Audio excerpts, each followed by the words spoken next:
La idea fue unir dos realidades de un municipio y de Córdoba capital en lo que fue el tratamiento de esta pandemia en la atención primaria de la salud. En el día de hoy va a moderar el doctor Fernando Cardoso. Bueno, buena reunión. Muchas gracias. Bueno, buenas tardes. Primero el agradecimiento que estén acá con nosotros. Nos vamos a sacar el barbijo para poder comunicarnos mejor y que salga bien el audio. Bueno, Gabriela, bienvenida. Muchas gracias por la participación. Alejandro, igual. Como es habitual en nosotros, vamos a comentar quiénes somos, de dónde venimos y qué puesto estamos cubriendo en este momento. Bueno, buenas noches. Yo soy Gabriela Targi, soy médica generalista y médica comunitaria. Soy la referente del CAPS de General Sabio desde hace ya unos 11 años. Bueno, Alejandro. Bueno, buenas noches. Yo soy Alejandro Raca y estoy actualmente en la Dirección de Salud de la localidad de Río Ceballos. También soy médico generalista y comunitario, así que compartimos además de espacio de gestión, especialidad también. Perfecto, muchas gracias. Bueno, vamos primero con vos, Gabriela, que nos puedas comentar cómo fue la sensación y cómo estaban preparados ese día que te llamaron por teléfono y te dijeron, empezó la pandemia en General Sabio. Bien, sí, nosotros empezamos la pandemia siendo zona roja, así que nos desayunamos con esa noticia, pero el día previo nos llama de Farmacia Central y nos preguntan qué necesitábamos para enfrentar la pandemia. Y bueno, el primer minuto abrimos la puerta, ya estábamos en zona roja y teníamos todos los elementos necesarios, nos lo habían previsto con anterioridad para que cuando empezáramos esa mañana ya teníamos insumos. Reorganizar y tuvimos que empezar a pensarnos desde la patología del COVID. O sea, puntualmente ustedes no fueron preventivos, sino que arrancaron directamente con la pandemia adentro. Arrancamos directamente con la pandemia adentro y tuvimos que, digamos, ahí justamente son dos los momentos, ¿no? Uno en el que tuvimos que postergar postergar levemente lo que era PS para abocarnos a la atención del COVID. Posteriormente ya nos reestructuramos y pudimos reorganizarnos para incorporar lo dejado, ¿no? Bien. Contanos, por favor, cómo fue toda esa estructura y el desembarco, porque ustedes tienen un contacto directamente con la población, porque son vecinos que van y le golpean la puerta, lo conocen casi individualmente, con nombre, apellido. Contanos eso. Bien, nosotros en un principio al equipo de salud lo dividimos en equipos, digamos, rotativos, en grupos rotativos. Un poco esta idea fue para evitar contagios en el sentido horizontal. Entonces, redujimos los grupos y los alternamos en los días de asistencia. Por otro lado, vinieron de la coordinación de los CAPS, de la Oficina de Coordinación de los CAPS, con personal para enseñarnos con el uso de los EPP, porque nosotros no usábamos EPP, los equipos de protección personal. Así que vinieron, nos informaron, nos capacitaron, tuvimos que aprender todas esas pautas, todos esos protocolos que no los teníamos incorporados en nuestro día a día. Nosotros tenemos un contacto sumamente directo con los pacientes. El niño viene a darnos un abrazo y de golpe teníamos que tener distancia social. Era bastante difícil. Posteriormente, pero bueno, tuvimos una ayuda y digamos, el Ministerio de Salud redobla la apuesta porque contrata profesionales de la salud para la contingencia. Entonces nosotros ahí contamos con médicos y enfermeros para atender esta contingencia, para hacer como una especie de soporte de la parte que era los fines de semana. Los fines de semana más o menos se podían llegar a atender entre 40 y 60 pacientes por día, lo que hacía no solo que la gente tuviera un acceso de cruzar la calle y tener la asistencia médica o profesional que necesitara, sino que también, digamos, La contención continuamente y bueno, profesional para poder exacto, solucionar los problemas que tenían. exactamente. Tenían, bueno, la contención y el tratamiento, ¿no? Y aparte, este punto era al que quería ir, sino que también disminuía la afluencia de gente a los hospitales, porque nosotros hacíamos realmente un buen tratamiento, una buena contención de la población para dar respuesta a las necesidades que la gente presentaba. Entonces, esto disminuía el circuito de las personas, el traslado, la necesidad de transporte público, y bueno, por supuesto, de posibles situaciones de contagio, ¿no? Sociales. ¿Qué sensación tenés vos con respecto a la población que vos manejás? ¿Hubo un compromiso? ¿Hubo gente que se ofreció como voluntarios también para poder ayudarlo? ¿O con la población tuvieron que ir ustedes directamente a buscarlos? Con los referentes de los barrios, está claro. Sí, sí, no, con la población siempre se mantuvo un contacto muy, muy fluido porque nosotros implementamos muchos dispositivos para eso.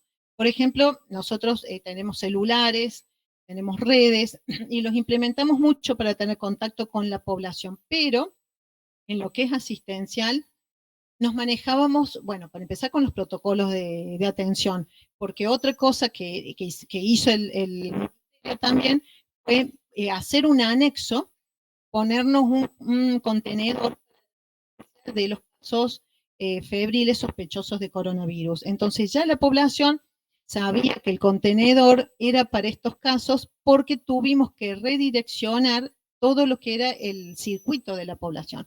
Entonces la población sabía que había un camino, un trayecto que tenían que realizar para evitar contaminar, digamos, las zonas limpias de las zonas contaminadas justamente.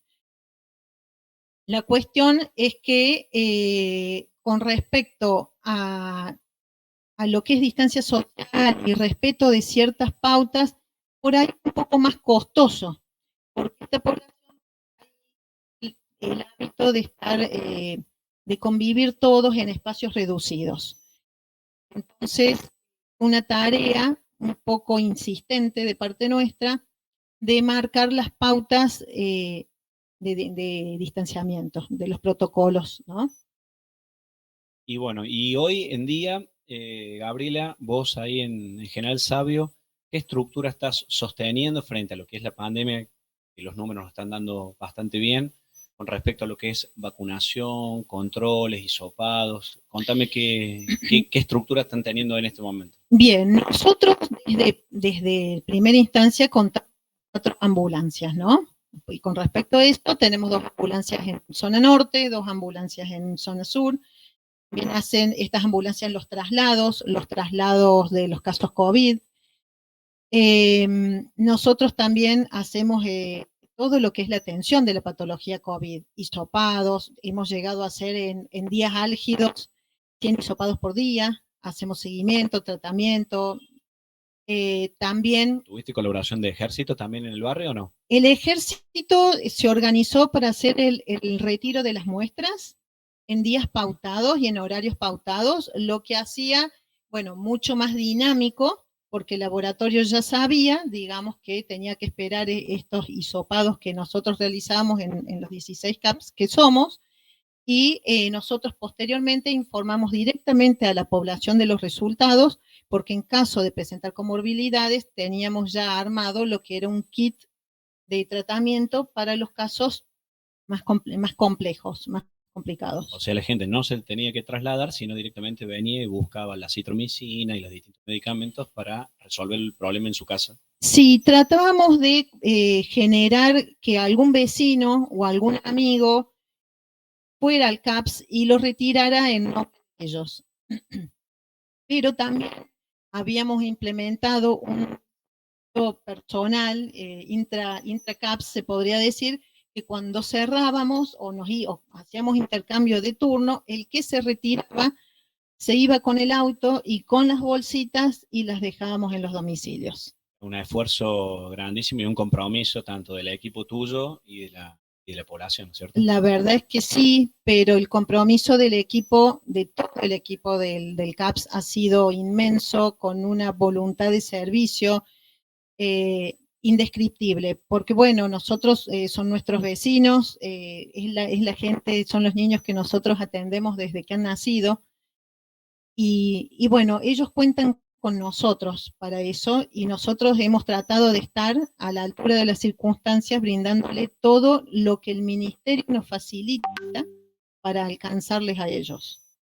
Bueno, y hoy con esta realidad, ¿pudiste retomar los programas? ¿Pudiste mantener todo lo que el CAPS daba antes? Sí, nosotros en el interín sufrimos un cambio de, digamos, presentamos un cambio de secretaría, pasamos a depender de la Secretaría de Prevención y Promoción, estamos en la Dirección General de Integración Sanitaria. Y ahí tuvimos que, como vimos que la pandemia se prolongaba, tuvimos que implementar diferentes dispositivos para poder volver a lo anterior y no abandonar esto nuevo que nos estaba atravesando. Porque bueno, nuestros niños necesitaban su control de crecimiento. También teníamos el control de las embarazadas. Los embarazos avanzaban y necesitaban su control, su seguimiento, su laboratorio. El laboratorio va semanalmente, tienen un móvil que va a los CAPS semanalmente, y ahí, bueno, nosotros tenemos citados los pacientes, ellos realizan las extracciones, después nos facilitan, nos acercan los resultados. Y también implementamos, por ejemplo, nosotros en esa época también nos sumamos a todos los dispositivos generados por la provincia. Por ejemplo, en el operativo Identificar, lo llevamos al CAPS, hicimos testeos masivos, también hicimos el plan de vacunación, llevamos todo lo que era campaña de vacunación para el COVID. Actualmente nosotros, y estamos muy orgullosos de eso, por eso siempre lo decimos, nosotros contamos con todo el espectro de vacunas que hay que han sido traídas por el ministerio, las tenemos todas a disponibilidad de la población en el CAPS. Nuestros vecinos solo deben cruzar la calle para recibir su dosis. Y nosotros estamos vacunando desde niños de 3 años en adelante, según los protocolos, ¿no? El rango etario. Así que, y también algo que hemos implementado, porque parte del equipo se adhiere a lo que es dispensa, es la licencia de excepción. Entonces, con ese personal se han organizado grupos de telemedicina para lo que es seguimiento de casos y gestión de todo lo que es la parte también social, de apoyo social y económico para esta población que con esta pandemia, por supuesto, se ve afectada también, ¿no? Muchísima experiencia realmente lo que te dejó esto. Contanos brevemente cuál fue tu aprendizaje. ¿Qué aprendió Gabriela de todo este proceso? La verdad es que esta pandemia nos atravesó como a todos, y el compromiso a nivel, una apuesta realmente y un compromiso de todo el personal para con esta pandemia muy, muy fuerte. Nos atravesó físicamente, mentalmente, y realmente hemos dejado nuestra mente, nuestro físico y el corazón puesto en esta tarea. Y porque sabemos que la población cuenta con nosotros, y vemos la confianza con la que nos deposita su salud, que se puede traducir en la vida de ellos. Así que para nosotros ha sido una experiencia muy intensa, muy fuerte, muy conmovedora, pero también tenemos que decir que si la hemos podido llevar a cabo es porque hay una estructura detrás de todo esto que la sostiene, que nos apoya, que nos contiene y que nos ofrece estas herramientas desde la Dirección General de Integración Sanitaria y por supuesto el Ministerio, con todas sus secretarías y con todas las áreas involucradas con epidemiología, están todos sosteniendo, apoyando y aportándonos para que nosotros podamos realizar toda esta tarea, que es leonina, pero no estamos solos, formamos parte de un gran equipo y es algo que engrandece realmente. Muchísimas gracias, realmente la experiencia ha sido increíble lo que has contado. Por eso queríamos arrancar primero con vos. Era la estructura casi personalizada del barrio, donde te van a golpear la puerta. Y ahora, bueno, que Alejandro, obviamente, que es ser secretario de salud de una ciudad muy importante, turística y todo, nos cuente ya un poco su experiencia a nivel macro, donde ya él interacciona con muchos más equipos, que Gabriela absorbía, pero vos tenías que hacer la logística, pensar las estructuras con los lineamientos. Por eso, contanos al principio, ¿qué estructura de salud tenés vos allá en Río Ceballos y qué contas? Bueno, en Río Ceballos nosotros tenemos un centro de salud principal, es el Centro de Salud Norcelo Cardoso, que tiene una guardia de atención primaria de 24 horas, con un equipo con 2 médicos, enfermeros, recepcionistas, digamos, permanentemente. En ese mismo centro de salud, en un primer momento funcionaba también casi como un policonsultorio de algunas especialidades. Hemos ido incorporando nosotros, pero tenemos muchas especialidades. Nosotros, al ser atención primaria, generalmente no hay tanta diversidad. Sin embargo, en Río Ceballos tenemos dermatología, tenemos nefrología, cardiología, gineco, pediatría, traumato. Digamos, tenemos una cartera de especialidades importantes. En el mismo lugar donde funciona la guardia, en el centro de salud, también funcionaba policonsultorios. Incluso ahí tenemos servicio de rayos y de laboratorio también. Y por otro lado, tenemos 4 postas sanitarias que ha quedado la anécdota de posta sanitaria, porque ya no son postas sanitarias, ya son más dispensarios, si se quiere. Urbanización de qué tiene. Exacto, y por las capacidades. Antes quizás había un médico por semana o solo se ponían vacunas, y hoy también a raíz de la pandemia muchos especialistas están trabajando también atendiendo las postas sanitarias. Entonces ya no es una posta sanitaria, sino es un CAPS, un Centro de Atención Primaria de la Salud, que son 4 que están en el barrio Los Vascos, barrio Loza, en el barrio La Quebrada y en San Francisco, atendiendo un poco a la geografía de estas ciudades serranas que tienen un barrio en una loma, otro barrio en otra loma, y así, digamos, esas distancias van teniendo cada uno su centro de salud. Esa es la estructura que nosotros tenemos hoy, la infraestructura de Río Ceballos. Perfecto, bastante grande, por eso las realidades son distintas. ¿Contás con ambulancia? También, no sé si dijiste eso. No con una ambulancia propiamente dicha, pero aprovechamos, digamos, porque hace 10 días estuvo el vicegobernador y estuvo la diputada Natalia de la Sota también, y nos entregaron una unidad de traslado con una camilla semisentado y un tubo de oxígeno que hace las veces de ambulancia cuando Rápida tenemos... respuesta, obviamente. Exacto, nosotros teníamos un hueco que le decíamos nosotros, que era un gris, porque tenemos contratado un servicio de traslado y un servicio de emergencia que se hace cargo de vía pública, de apoyo en guardia. Sin embargo, nos estaba quedando los domicilios. Cuando hay una urgencia dentro de un domicilio y la persona no tenía obra social, no había nadie responsable, para decirlo de alguna manera. Entonces, con esta unidad de traslado que está equipada para trasladar a una persona, no con aparatología, pero con una persona en una situación de mediana complejidad, nosotros ya ahora podemos ir a buscarla al domicilio, hacerle una primera valoración, o si la valoración en domicilio es de gravedad, derivarla directamente al hospital de referencia. Perfecto. Escúchame, Alejandro, ¿recordás ese día que te sonó el celular y dijo, Alejandro, llegó el COVID de Río Ceballos? Mira, yo te voy a contar 2 anécdotas porque me parece que por ahí reflejan un poco el impacto que tiene en cada uno. El primero fue que yo durante febrero comencé un curso de la Organización Mundial de la Salud, que era enfermedades estacionales. Entonces fue el momento donde en los foros del curso se comenzó a discutir esto, cerca de 15, 20 días antes de que tomara estado público la noticia de una amenaza a nivel global.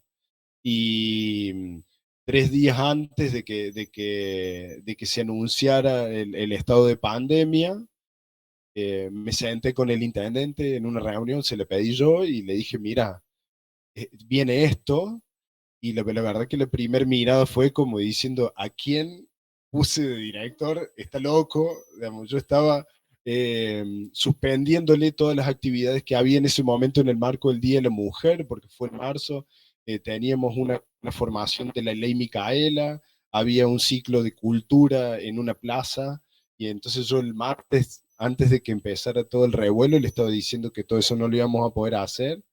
Me miró medio como bicho raro, y a los 2 días, digamos, que se declara el estado de pandemia y el estado nacional comienza a evaluar la situación de emergencia, me llama de vuelta y me empieza como a creer de todo esto, de porque en ese momento estábamos bajo la emergencia de dengue, o sea, ya nosotros ya habíamos creado un comité de emergencia para la situación de dengue, que lo creamos todos los años, pero en este momento, digamos, no se habían suspendido actividades y yo le estaba suspendiendo todo. Y al final, el jueves 12 que fue, creamos el comité de la pandemia. El otro día se declaró el estado de emergencia nacional. Así que tuve la suerte, justo por el curso que estaba haciendo, de tener unos días antes la información y ir la idea en la cabeza. acomodando el cuerpo para ese impacto. Y después nosotros tuvimos una situación particularmente en Río Ceballos, fuimos la última localidad del corredor que tuvo el primer caso, cerca de un mes y medio después que el resto de las localidades. Eh, Hay una parte de azar en esto, porque el intercambio que tenemos con Córdoba es muy intenso, tenemos más de 7.000 personas de intercambio día a día, digamos, que van y vienen a Córdoba, en esta situación de dormir en Río Ceballos y trabajar en Córdoba. Eh, y lo que nos pasó con el primer caso, cuando no, en ese momento, sí, no, Ana Whittington se comunica con nosotros y me dice que tenemos un caso. Nos pasó que toda la información yo se la comunico al intendente, y entonces yo por ahí soy como más de la vieja escuela. Agarré el auto y me fui hasta la casa, digamos, a las 9:30 de la noche, para ver si si en ese lugar vivía alguien, si había luz, si estaban saliendo. Y cuando estaba al frente de la casa de esa vecina, me cruzo con un auto, y entonces lo primero que pienso es que hay alguien que está rompiendo la cuarentena. Y cuando me cruzo al frente de la casa, era el intendente que había ido a ver a la misma casa, de chequear personalmente la situación. Y a partir de ahí, yo creo que con Eduardo Baldassi hemos generado un vínculo durante la pandemia que nos ha acercado mucho, e incluso él me ha pedido hace un tiempo ya de que evaluemos una reestructuración del sistema de salud local para poner a la salud en otro nivel en el marco del Ejecutivo Municipal, porque evidentemente cuando las papas queman es el servicio que está preparado para encarar hoy una situación de semejante gravedad. Contanos en tu posición, ¿cuál fue la interrelación que tuviste con el COE central? Estamos haciendo historia, ¿no? Porque realmente hemos pasado todo esto de decir las pautas sanitarias las manejaba el COE central y ustedes acataban las órdenes que decía el COE central. Y después pasó a la mano de cada uno de los intendentes organizar y planificar frente a su población y características. Contanos cómo fue el principio de decir, no lo digo yo, lo dice el COE, ¿viste? Y pasar a tomar después tus propias decisiones frente a la gente que vos conocías. Mira, en primera medida, a mí me parece que algo que me sirvió muchísimo es conocer la estructura.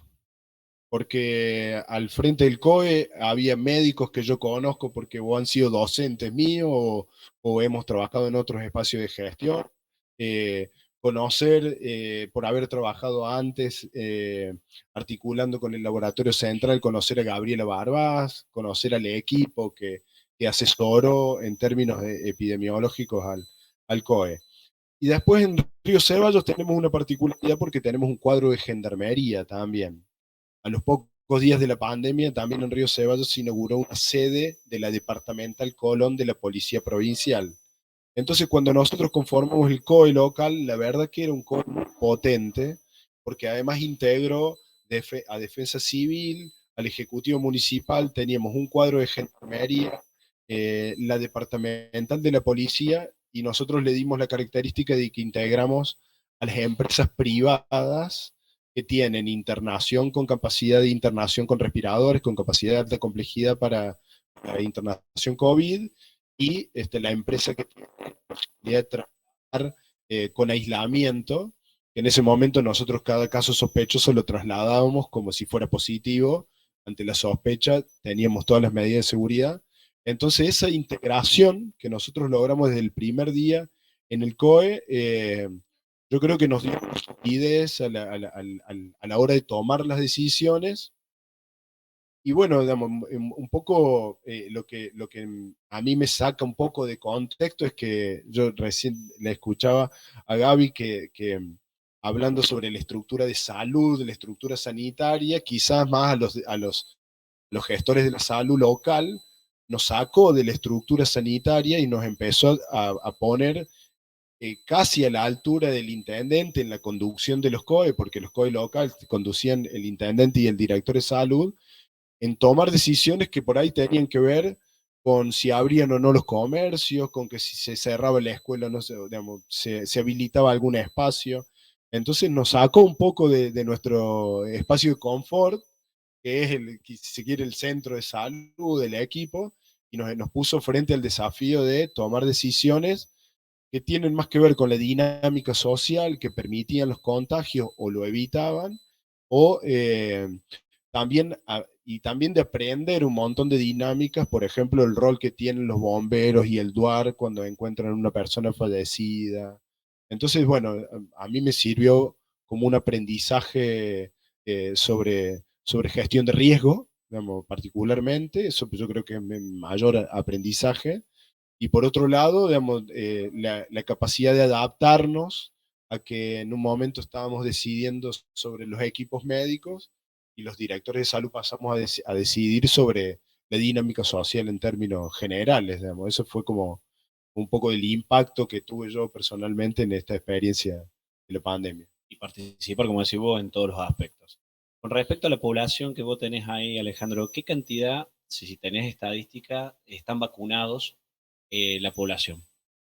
Mira, nosotros en este momento, cantidad de dosis aplicadas, tenemos alrededor de 35.000 dosis aplicadas, de las cuales alrededor del 60% ya tiene la segunda dosis, así que nosotros podemos decir de que cerca del 55% de la población tiene las dos dosis aplicadas y cerca del 60-65% de la población tiene al menos una dosis aplicada. ¿Números hoy te dan bien? ¿Cuántos casos positivos aproximadamente tenés por día o por semana?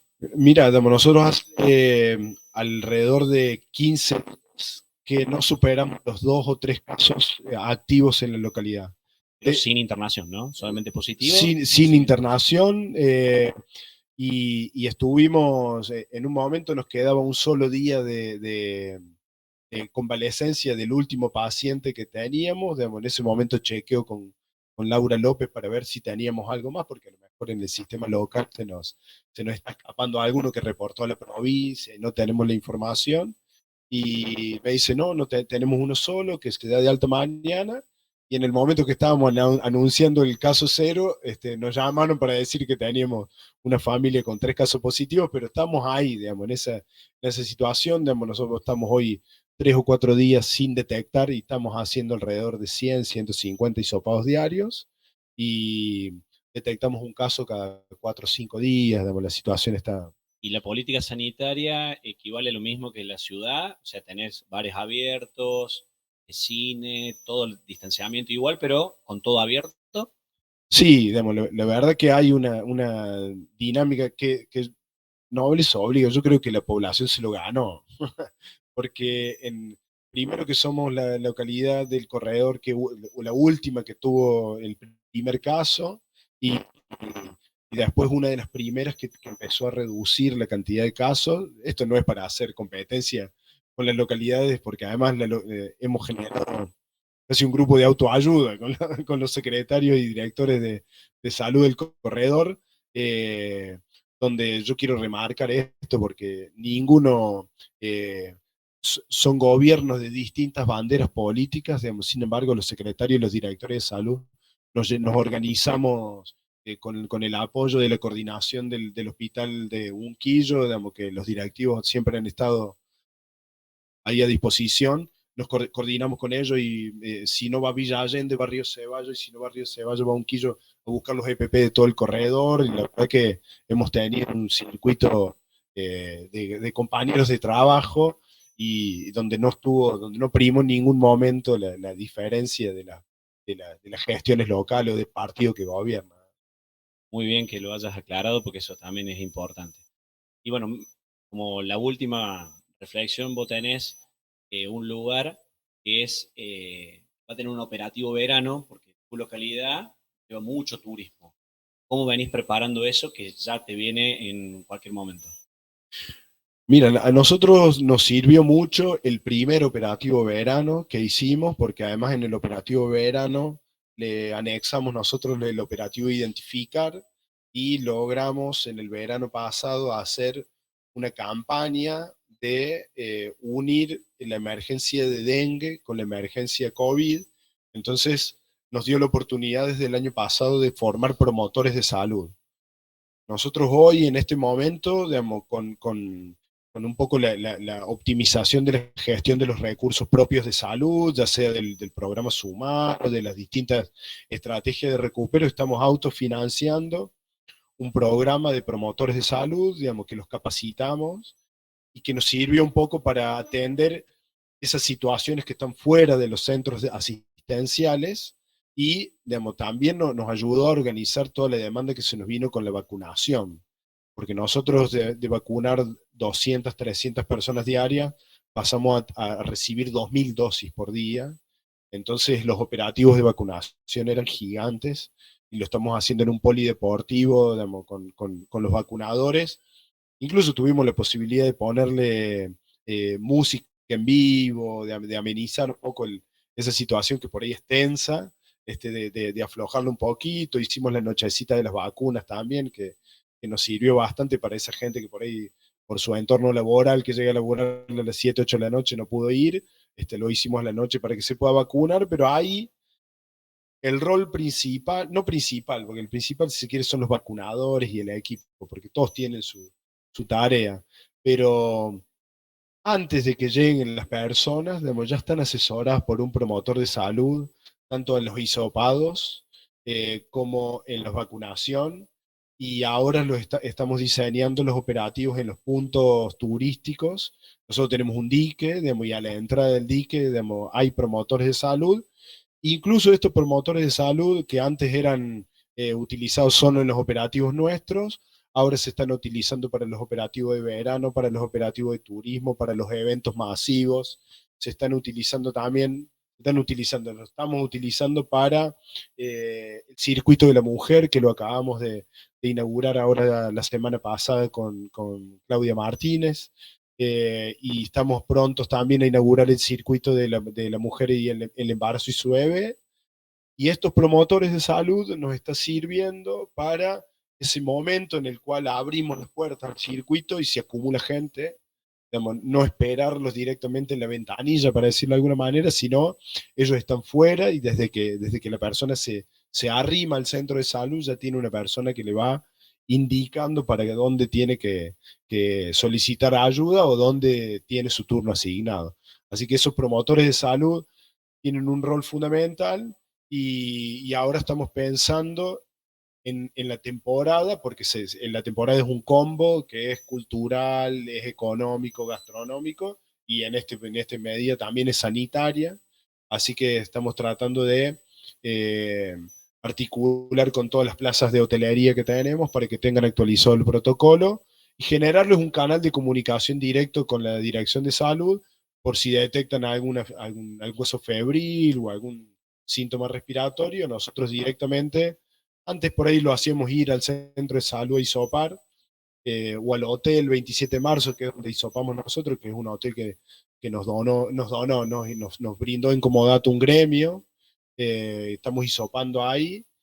Ahora nosotros preferimos ir al hotel a hisopar a esa persona y evitar esa circulación que a veces se da en taxis o que puede poner en riesgo en el circuito desde que llega.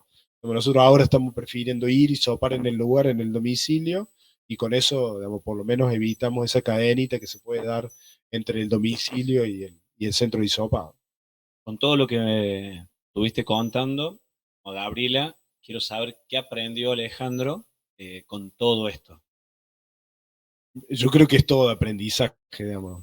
Y aprendí mucho de que las situaciones de emergencia nos cambian la perspectiva. Nos cambian la perspectiva, pero no solo la perspectiva de trabajo, nos cambian la perspectiva de vida. ¿No?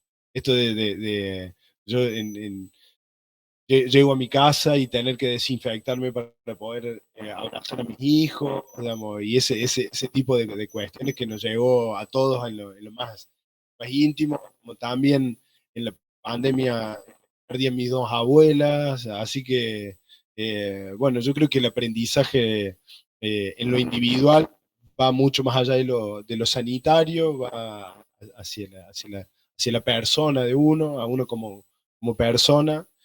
Y si se quiere, en términos sanitarios, a mí me enseñó, me deja una reflexión de que cuando nosotros pensamos la integración sanitaria, esta dificultad que a veces tenemos los sistemas locales de haber sido descentralizados en el año 95 y tener esta dificultad de no depender de la provincia, para decirlo de alguna manera, de que la integración sanitaria no solamente es en niveles, jurisdicciones, sino que hay que hacer un trabajo de integración con la comunidad.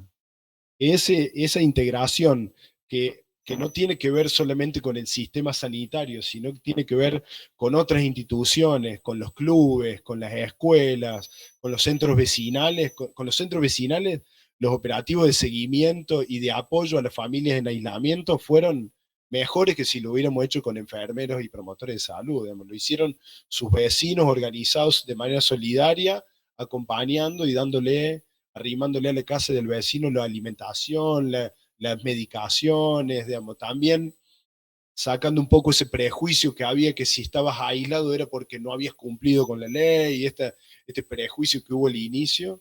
Y la verdad Digo yo que es la parte a veces positiva de la pandemia, que es identificar otras realidades que uno capaz que a veces espera que venga esa realidad que no está, sino que uno en este momento lo tuvo que ir a buscar y encontrarse con un montón de cosas que tanto Gabriela, que estaba en el vecino, y vos a nivel estructural mirando desde arriba, pero también yendo al vecino, como contaste, esa experiencia es extraordinaria.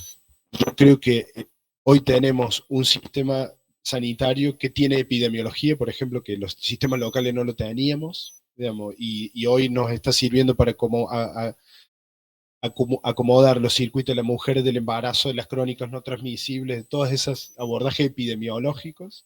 Y por otro lado, sabemos que tenemos redes construidas con la comunidad, con estas organizaciones civiles, centros vecinales, que quizá antes no contábamos por desconocerla, y hoy en muchos de estos operativos nuestra herramienta de difusión y de llegada al vecino no depende de cada uno de nosotros, sino depende de la comunidad organizada, si se quiere, digamos que es un respaldo que hoy contamos y antes no. Y también te permitió sentarte en la mesa de decisiones de otras cosas.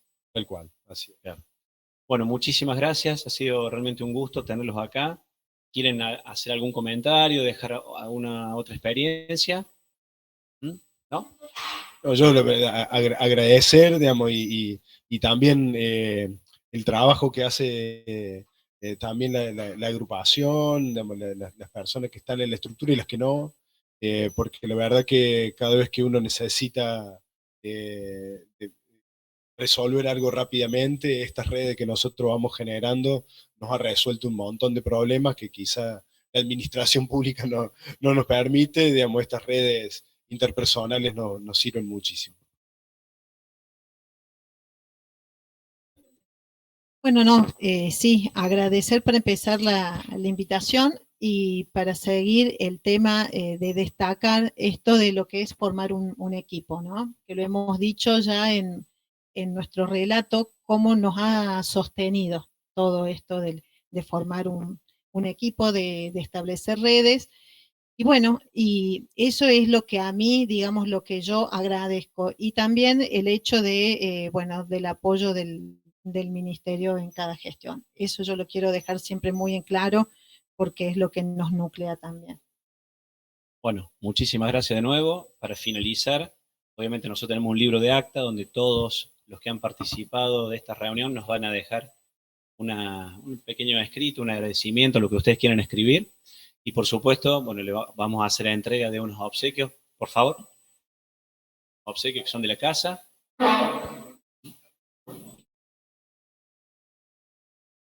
Para que puedan disfrutar. Y bueno, muchísimas gracias a toda la gente que está del otro lado, que nos acompaña todos los martes en forma ininterrumpida. Nos vemos el próximo martes, si Dios quiere, a la misma hora. Muchísimas gracias.